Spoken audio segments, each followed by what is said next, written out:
आप सोचते हैं मैं जो करता हूँ सोच समझ कर करता हूँ, लेकिन बुद्ध कहते हैं आप जो करते हैं उसका ज्यादातर हिस्सा आपके अवचेतन मन से आता है। आप क्यों डर जाते हैं, क्यों अचानक गुस्सा आ जाता है, क्यों वही गलतियाँ दोहराते हैं, क्यों शांति मिलने के बाद भी मन बेचैन हो जाता है, इन सब का कारण आपका अवचेतन मन है। बुद्ध ने सबकॉन्शियस शब्द नहीं कहा, लेकिन उन्होंने उससे भी गहराई में जाकर उसकी प्रक्रिया समझाई। आधुनिक भाषा में हम कहते हैं conscious mind, subconscious mind. Buddha की भाषा में सतही चित्त, संस्कारों से भरा चित्त। बुद्ध कहते हैं जो मन अभी सोच रहा है वो छोटा हिस्सा है, असल ताकत उस मन में है जो आदतों से चलता है, वही अवचेतन मन है। अवचेतन मन कैसे बनता है? बुद्ध कहते हैं हर अनुभव मन में एक छाप छोड़ता है। बचपन का डर, बार बार की आलोचना, अधूरा प्रेम, असफलता की याद, ये सब मन की गहराई में संस्कार बन जाते हैं और वही संस्कार बिना पूछे आपकी जिंदगी चलाते हैं।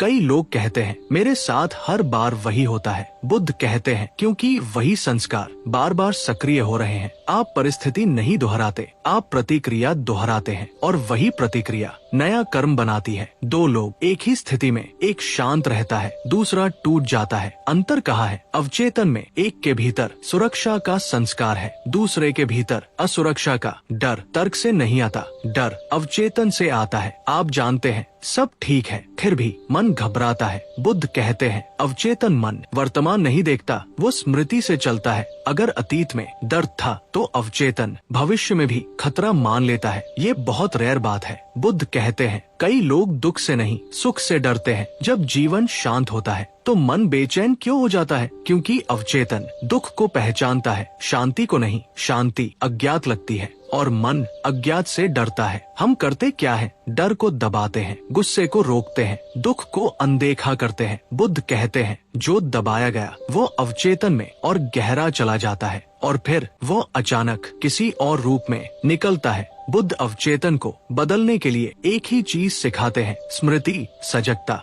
जब आप किसी प्रतिक्रिया को पूरा देख लेते हैं, गुस्सा, डर, जलन, तो वह संस्कार बनना बंद कर देता है। ये कैसे काम करता है? Deep insight. संस्कार तब बनता है जब अनुभव अचेतन में चला जाए। अगर अनुभव पूरी चेतना में देखा गया तो वह जड़ नहीं पकड़ता। ध्यान सोच रोकना नहीं है, ध्यान है जो उठ रहा है उसे देखना। जब आप रोज शांत बैठकर मन को देखते हैं तो अवचेतन धीरे धीरे खुलने लगता है, पुरानी परतें ऊपर आने लगती है। यही कारण है कि ध्यान में कभी कभी बेचैनी बढ़ती है। ये खराब संकेत नहीं, ये सफाई है। बुद्ध कहते हैं कर्म सिर्फ बाहरी कर्म नहीं है, कर्म अंदर की प्रवृत्ति है। अगर अवचेतन में डर है तो कर्म डर से होगा, अगर अवचेतन में करुणा है तो कर्म शुद्ध होगा। इसलिए कर्म बदलने के लिए अवचेतन देखना जरूरी है। दिन में जब भी तीव्र भावना आए खुद से पूछिए ये भावना नई है या पुरानी? अधिकतर बार आप पाएंगे ये पुरानी है। बस ये देख लेना